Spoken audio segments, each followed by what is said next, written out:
PhET is a collection of over 100 interactive simulations for teaching and learning science. We have simulations in physics, chemistry, biology, earth science, and math. PhET was the brainchild of Professor Carl Wyman. He realized early on that you first have to have good tools to be able to hand to good teachers. And he came to me and said, Mike, I've got an idea for a suite of software tools, so let's go do it.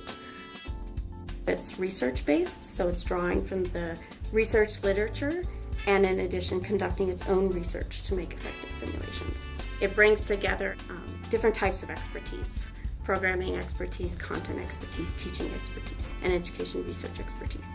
One of our main goals is to educate the world. So we give all of our simulations for free, and we provide tools for translators across the world to translate the simulations. One of the main goals of PhET is to provide students with an open exploratory environment where they can really engage with the science like a scientist. And through that exploration, discover cause and effect relationships. There's no clearer way to learn about the behavior of the system than interacting with it and watching how it behaves when you adjust some control. That instant feedback is essential in order to make the connection between that control and the world. An overall goal for the PhET project is to help students see how science connects to the world around them. We want it to be recognizable as something in their life, something they've seen. Like if we're doing a simulation about waves, we want to see a string or dripping water because it looks simple enough that maybe they think, oh yeah, I think I can handle this. This might be kind of like the Apple philosophy, which is make things as simple as possible so that you don't need instructions and you just sit down and you know how to use it. The appearance of the sim has to be inviting, can't be intimidating. So we don't want it too cluttered, we don't want too many controls. Experts often carry around these visual mental models of how a system works. We often use those same visual tools and we display them to help students think like experts. So when you make a change, what's the result of that change?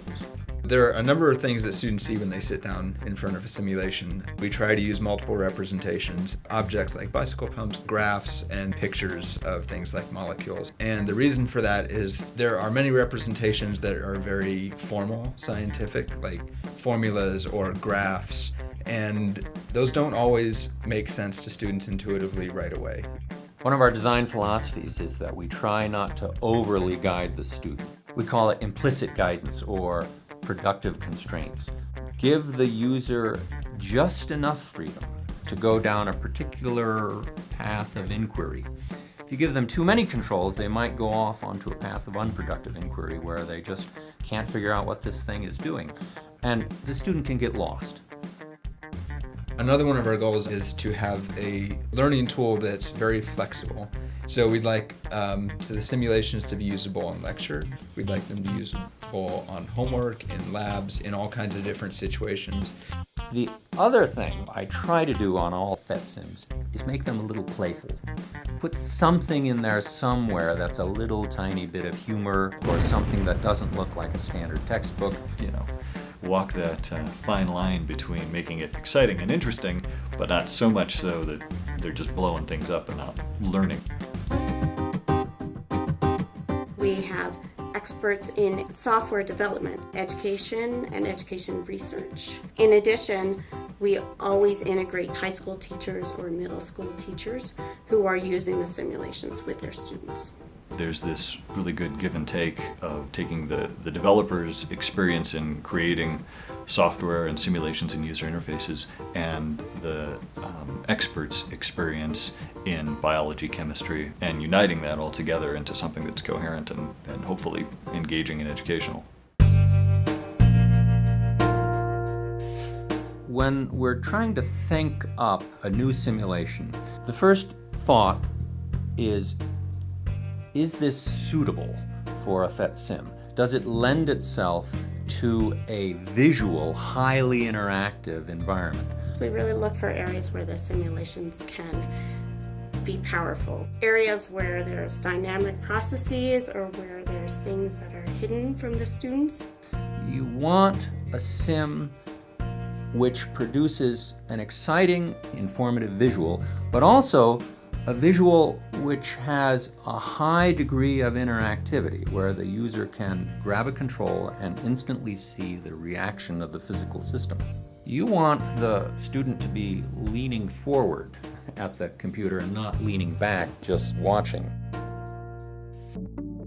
There is a whole careful research trajectory and research enterprise that funds intellectually the development of the simulations.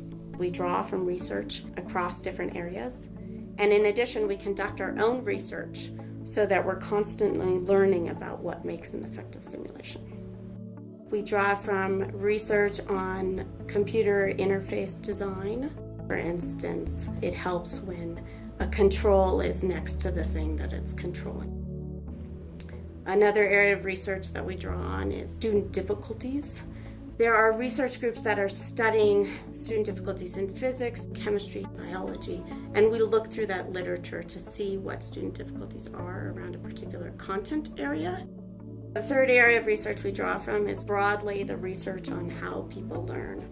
For instance, cognitive overload. When we think about cognitive overload, we want to make sure that the simulations are manageable for the students. If the simulation starts up with a lot of things going on, for instance, a lot of motion on the screen already occurring, then students hesitate to interact. They sit back and they just want to watch. Now, one way to fix that is to give the user a sort of graded complexity level, where you have an introductory tab that's stripped down to the bare minimum features of the sim.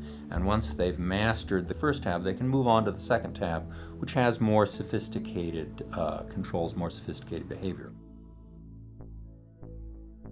The entire design process for a simulation typically takes 2 to 8 months. The design process starts with identifying the learning goals that we're trying to address with the simulation. So there we really take input from the teachers and the student difficulties that we find in the research. They have a concept that their students are having a hard time getting, and they think a simulation would be a good thing. So we help them kind of to narrow the scope to, what's the essence of the message that you want to get across to the students? What's the concept that they're having a really hard time getting? If we aren't careful, it's really easy to say we're going to write a sim about titration, and then there's so many topics, nobody's happy. So I help narrow down the learning goals. Then from the learning goals, we go on to storyboarding the simulations. We start using things like Illustrator and sometimes just pieces of paper to draw up things that would make it as much like a simulation as possible without doing the actual development. So we decide what controls we want to have that allow students to vary. We decide on the context in which we're going to design the simulation.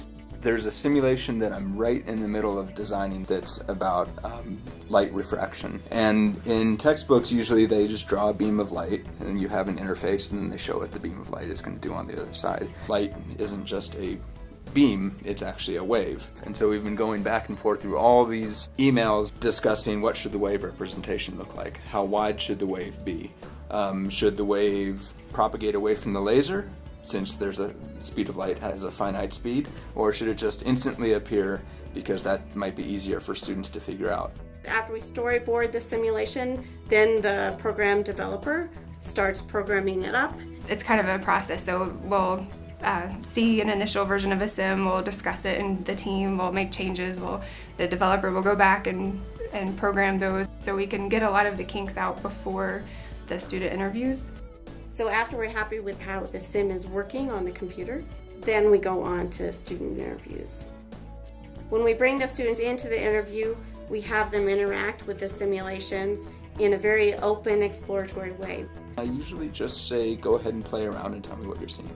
If a simulation is working in terms of the interface and usability, they usually figure out what it is that they want to do. I can tell students are engaged when they're really trying to figure out what's going on versus just reporting what they see in the sim. A lot of times students will do things that we never expected, and as soon as they do, we learn something from that, and we say, okay, maybe we need to change this so that students don't get confused by it. If we see after a couple of interviews that something needs to be changed, we'll change it and then do interviews with the changes.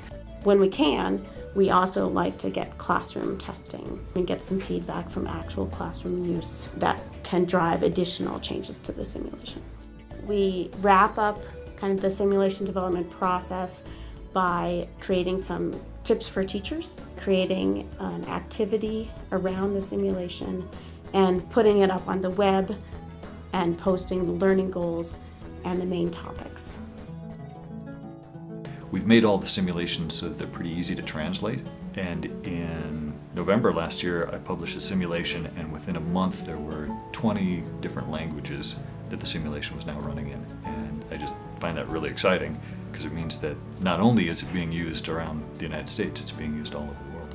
We have a team of really excellent, creative individuals, all of which are completely dedicated to this project and making everything as good as it can be, and really strive for a level of excellence that I haven't seen anywhere else. Our motives are pure. We're not in it to make money. We give everything away, so we don't regard it, as a profit-making venture. It's an educational venture, and that's our job.